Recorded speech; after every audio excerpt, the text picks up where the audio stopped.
in this short video, we're going to be looking at the SEEN lessons.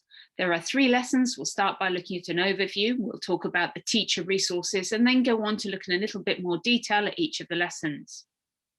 There are also short videos for each lesson. So if you want to find out more about the science in each lesson, differentiation or extension opportunities, and particular misconceptions or aspects covered in those lessons, then please look at the relevant video to do so. So let's start by having a look at the overview of the 3 lessons. The first being around brain development in the first years of life. The second lesson around experiences that a young child will be having as a result of their caregiver. And the third lesson looking at the evidence and the non-deterministic nature of early experiences for its impact on life. Please note that the lessons do not touch on adverse childhood experiences, and nor do they touch on traumatic experiences that young people may have had in early life and their impact on long-term health. The reason we do this is to reduce the likelihood of triggering young people, but to also make sure that teachers feel more comfortable teaching the material without detailed training. If you are interested in finding out what to do if a young person is triggered in the lesson, please do refer to the teacher booklet that has some information for safeguarding young children, and there is a specific video on this as well. And so along with each lesson, there is a teacher resource pack that can be downloaded from our website. And in that, it's a very detailed pack. It contains learning objectives, the full content, lesson plans and descriptions, including keywords or vocabulary associated with different lessons. There are video links to watch yourselves, as well as some notes for teachers on that, ideas of worksheets to use, possible links with other curriculum areas, whether that's within science or cross-curricular, additional reading and resources, and any questions that might be present in the student quiz and staff feedback so that you can see those as you go through. So lots of information available for you if you want to know more than is included in these videos. So let's start by having a look in a bit more detail at lesson 1. And a bit of the theory behind it. So in lesson 1, we look at the fact that the brain as an organ is made up of lots of neurons, and that those neurons connect to make networks. And in particular, in the early years, we know that new networks and new cells are grown in the first couple of years of life, and this process is called proliferation. And then after that, pruning takes place, whereby networks that aren't being used as a result of the experiences of that young person will be pruned away so that the brain becomes more efficient. Now, obviously, what determines those that structure and which networks remain is the experiences that a young child will be having. And this ability of the brain to change as a result of experiences is called neuroplasticity. So that's a big keyword that we incorporate into lesson 1. And we link that to genes and environment. So if your young people have already learned about genes and environment, you can do some nice cross-curricular or cross-learning links here around genes and environment. And so thinking next about lesson 2, really, we're focusing on that environment aspect. And the environment for any young person is determined by their caregiver. So thinking about resources then for lesson 1, we start with a video that covers some of that theory about neurons and neural networks. There's a worksheet that is based on the video and an extension worksheet as well, if you prefer to use that. And then we have our extension activity around epigenetics, so that interaction between genes and environment. We then look at neuroplasticity, and neuroplasticity is nicely demonstrated through, again, a video definition with cartoons, so that helping the students to understand it better, followed by some keyword work at the end of the lesson to just check understanding of the key terminology before going into lesson 2. So lesson 2, thinking about the brain's environment, very much the role of the caregiver and experiences.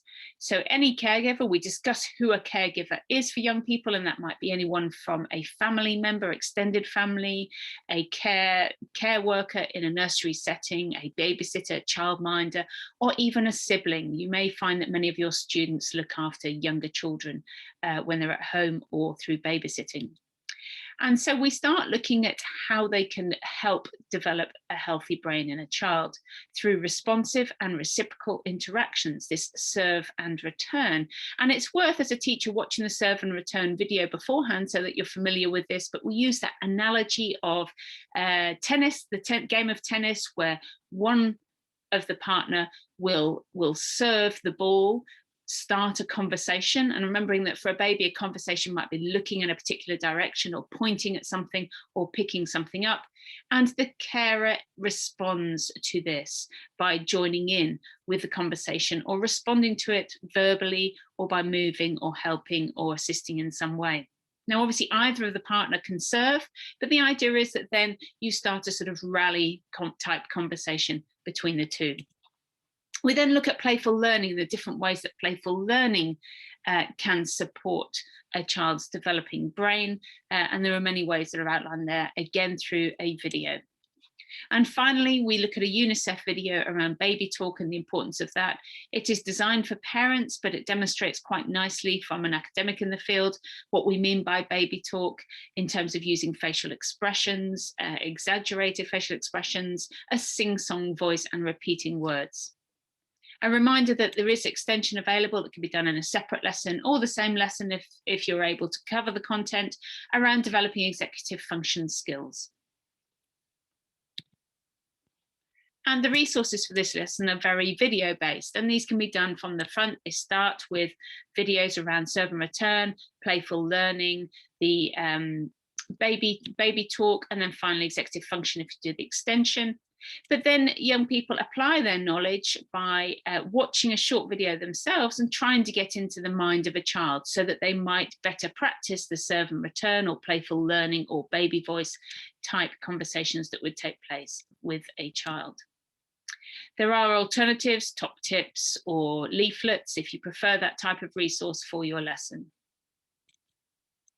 And finally, at the end of it, we look at behaviour change. So encouraging the young people to think about the next time they're in the environment with a young child, what will they do in order to change the way they interact with that child.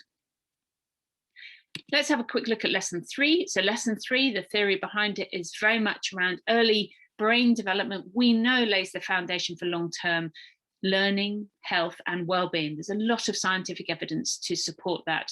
And we pick one study, a longitudinal study, and look at some of the evidence to link early experiences with long-term cardiovascular disease risk.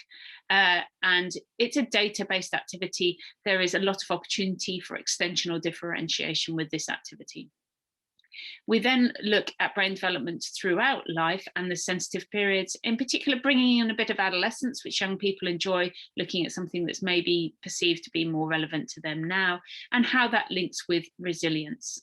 So in terms of the resources that we have for this lesson, there's our starter, which can be differentiated in many different ways, the different versions of that.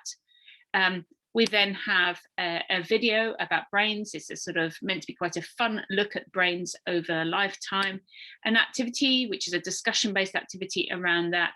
And finally finishing there with one of our quizzes online in order to give us feedback from the lesson, but also how many students are in the lesson. And then it includes a true-false activity that can challenge any misconceptions that may have developed over the 3 lessons and to reinforce learning from the lessons.